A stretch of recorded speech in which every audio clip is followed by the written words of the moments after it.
sekarang yang aneh, ada yang terlihat seperti terbuka. Baik gitu.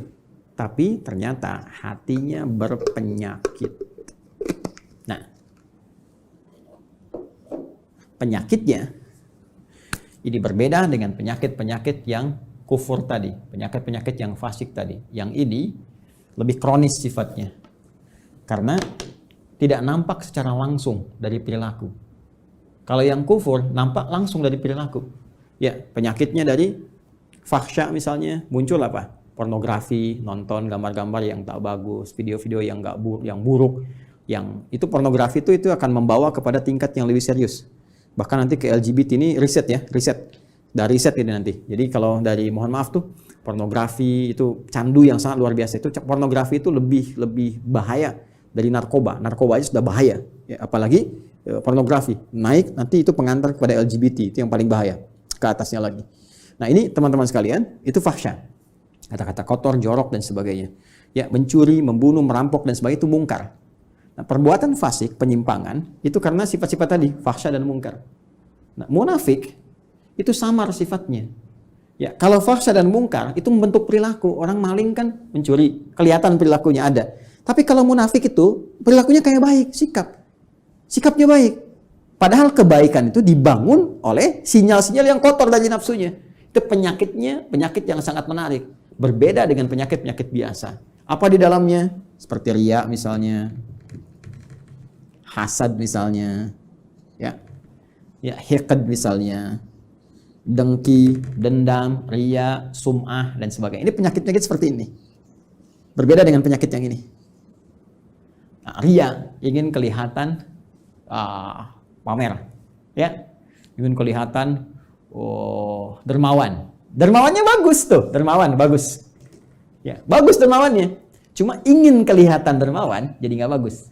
Jujur bagus, ingin nampak seperti orang jujur jadi nggak bagus. Sabar bagus, ya, tapi ingin kelihatan oleh orang seperti orang sabar itu nggak bagus. Ya kan? Ya, bersikap baik pada orang karena hartanya itu bagus, karena jabatannya bagus, hormat pada mereka. Tapi kehormatan yang diisi oleh perasaan iri hati itu nggak bagus. Hormat, ya maaf, ya di wajahnya ada senyuman, masya Allah Pak, Bapak itu luar biasa, bisa punya jabatan seperti sekarang. Cuma di hatinya, mudah-mudahan Bapak besok kehilangan jabatan. Itu hasad. Keinginan meruntuhkan kenikmatan diperoleh oleh orang lain. Itu hiqd. Ini bahaya. Itu yang disebut dengan sifat-sifat ini melahirkan sifat nifak yang membentuk munafik. Tipikal golongan ketiga. Jadi orang munafik itu sama-sama yang ingin saya sampaikan punya penyakit di hatinya. Punya penyakit di kolbunya. Ya, penyakit yang melahirkan dampak kepada fisik disebut daun. Penyakit yang melahirkan dampak kepada jiwa, sumbernya dari kolbun disebut maradun. Jadi orang yang sedang riya itu maradun, orang yang sedang hasad itu kena penyakitnya maradun. Orang yang hiqd, dengki, ya, dendam itu maradun, ada penyakit di kolbun. Kalau satu orang, kalau banyak orang, ya, maka jamak bentuknya dari kolbun jadi kulubun. Ya, di kulubnya ada apa? Ada maradun.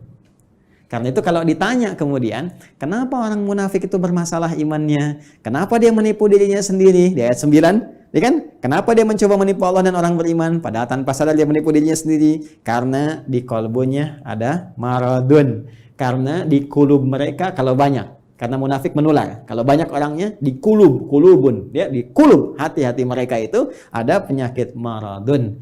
Maka dijawablah dari pemaparan ini. Turunlah kemudian, perhatikan, ya, pernyataan tegas dari Allah Subhanahu wa taala yang mendasari pemaparan yang telah diuraikan tadi, ayat 10. Fi qulubihim marad. Fi qulubihim maradun. Ini fi qulubihim marad. Yang paling menarik di ayat ke-10 ini, yang Allah tekankannya tuh yang ini, khabarnya. untuk menjawab pertanyaan di ayat 8-9 tadi. Ketika Anda bertanya, kenapa sih orang munafik ini imannya bermasalah? Ya, masalahnya apanya sebetulnya? Kan kelihatannya seperti orang baik. Di mana letak masalah di imannya? Maka Allah tekankan, hei, masalahnya di hatinya itu loh ada persoalan. Di jiwanya. Ada masalah besar di hatinya yang nggak sama seperti orang normal. Ini orang nggak normal, kelihatan baik tapi hatinya berpenyakit. Kan? Ini yang ingin ditekankan. Di persoalan utama orang munafik itu ada pada jiwanya. Ini kembali ke sini tadi ini.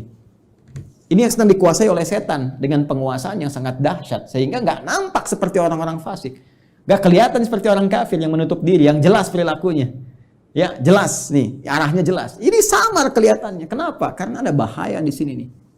Dan bahayanya apa? Jenisnya. Anda bertanya lagi, apa ya Allah jahat? Jenisnya apa? Bahayanya apa? Penyakitnya bagaimana? Marad nih. Fi qulubihim marad. Ya, ingat saya menyampaikan ya sebagai gambaran objektif karena dari dulu ada seperti ini. Kalau muncul lagi sekarang, berarti kita bisa hindari. Ingat ya, kita tidak menghukumi satu atau dua pihak, tapi pelajaran kita bersikap objektif untuk melihat dan mengoreksi diri. Kalau ingin berubah, alhamdulillah. Kalau tidak, itu pilihan, tidak pernah ada paksaan. Ya, ini cara membacanya.